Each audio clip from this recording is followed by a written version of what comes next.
Hey there, Sonia Wick here.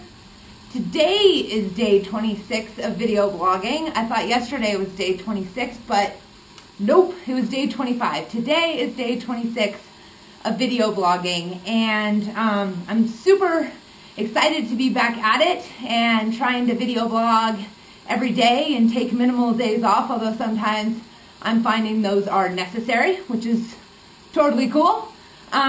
So yesterday I video blogged. It's crazy how the world works. Okay, I video blogged and I read this quote yesterday on the video blog, day 25. Roosevelt, 1910, Paris, about daring greatly and the critic, you know, you got to ignore the critic because the one in the field is whose opinion matters, blah, blah, blah. And so my athlete Katie was like, oh, are you reading Daring Greatly? And I was like, no, what is this book? And she said, oh, well, it's Brene Brown. I don't know what you're talking about. So as I kind of got figuring things out, I realized, oh, Brene Brown is who had this talk on TED about vulnerability that I loved. It was such a good talk. So if you read my blog yesterday, I posted her talk on vulnerability, and I posted also her talk on shame, which Katie was like, you have to read her, you have to listen to her talk on shame. Shame, being ashamed. Wanted to make that clear. And it was a pretty powerful talk. So, of course, I go to download Daring Greatly, and I look at her other book, and her other book is The Gifts of Imperfection, and this is where it like just keeps making like loops. So The Gifts of Imperfection, her book, was one that was recommended to me by Gina, who is like my Whole30 accountability buddy, who we've transcended Whole30 and are now just internet buddies, and I bet you one day we will meet in person because that's how the world works. But Gina has been bugging me to read The Gifts of Imperfection so that we can talk about it, and Gina was who suggested I read The Happiness Project, which I totally loved. So, okay, things are coming full circle. So, I had already downloaded The Gifts of Imperfection, went and downloaded Daring Greatly last night, started reading it today, and was like, wow, holy wow. So, I'm not far into it, but something sparked my interest, and I really wanted to read a little quote from her today and then talk about an experience that I've had, because I think you might be able to find that you've had this in your own life, and maybe it'll get you thinking or talking, or I don't know. I just want to go with it. So I'm reading about her book, and it's about daring greatly, and it's a lot about vulnerability. And one thing she said, she gave a TED talk, right? And she never expected that it would blow up. It has, I think I looked last night, it has like 14 million views.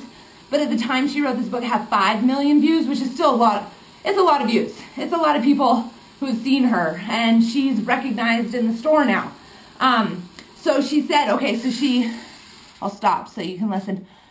The morning after the talk, I woke up with one of the worst vulnerability hangovers of my life. You know that feeling when you wake up and everything feels fine until the memory of laying yourself open washes over you and you want to hide under the covers. I read this passage, and the first thing I instantly thought of was Oceanside this year when I raced.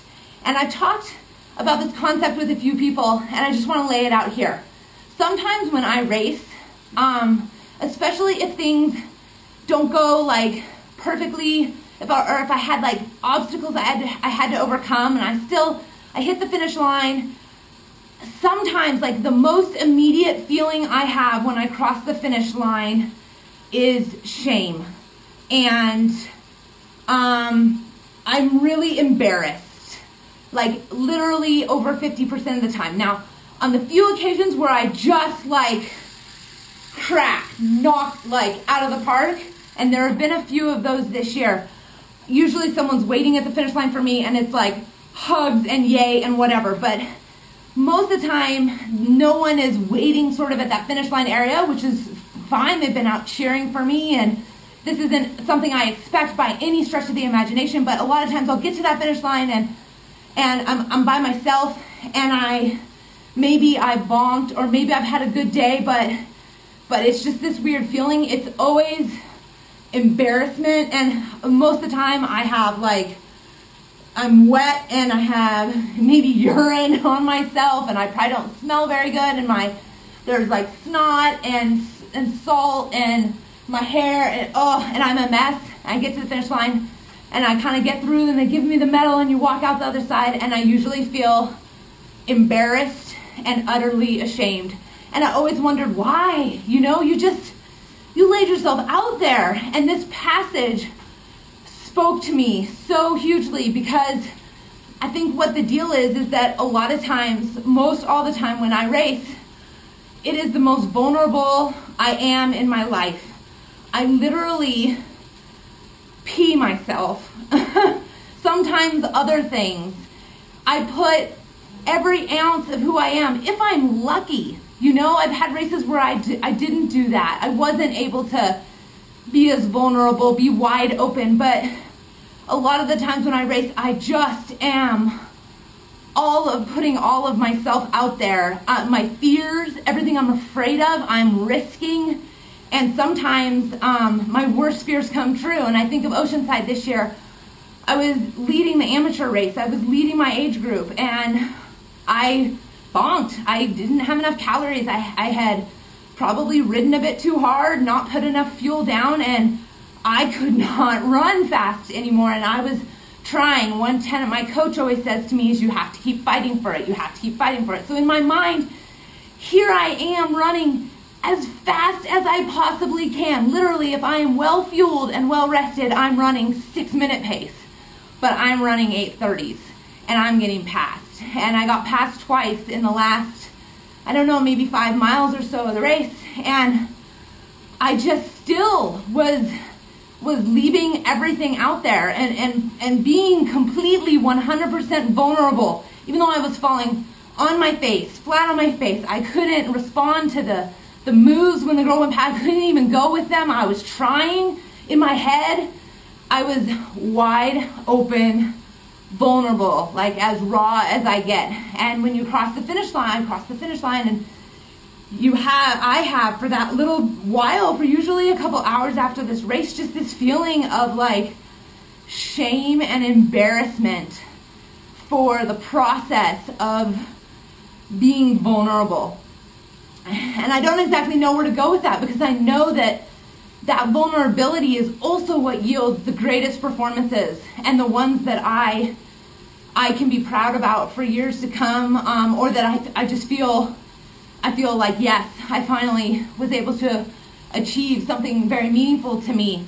But without being vulnerable and laying yourself completely out there, it's not possible. Those performances that you seek aren't possible. So I just thought that was a really interesting passage, that other people feel this way, that they are open and vulnerable, and we're supposed to feel strength, and we're supposed to feel courageous from that act of opening up and letting ourselves out, putting ourselves out there. But sometimes the immediate response of that vulnerability is shame and embarrassment and feeling judged.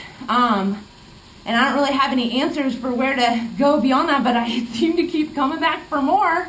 And in time, I look back and know that I've grown and I've moved beyond the shame and embarrassment. It's usually just a little while that lasts, and then, I'm kind of back to square one or whatever, and I can rationally, I get some calories in me, I can rationally look at my performance and look at where I went wrong and what I did well. But in the moment, so if anyone else has experience with these feelings of embarrassment after you do something that requires a lot of vulnerability, I'd love to hear about it. Maybe make a comment on my blog. I'll post a blog tonight and post this video along with it to give people a forum to discuss if they've ever felt this way. Anyway, that's all I've got today. I have another. Let's see if I can find.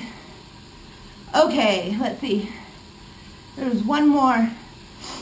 Okay, so this is from her book too, Daring Greatly.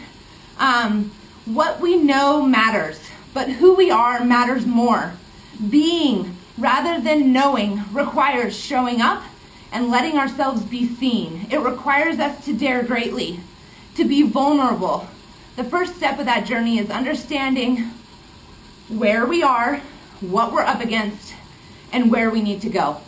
I thought that was a good ending quote today from Brene Brown. So pick up her books, Daring Greatly or The Gifts of Imperfection. I'm working my way through them right now. Over and out.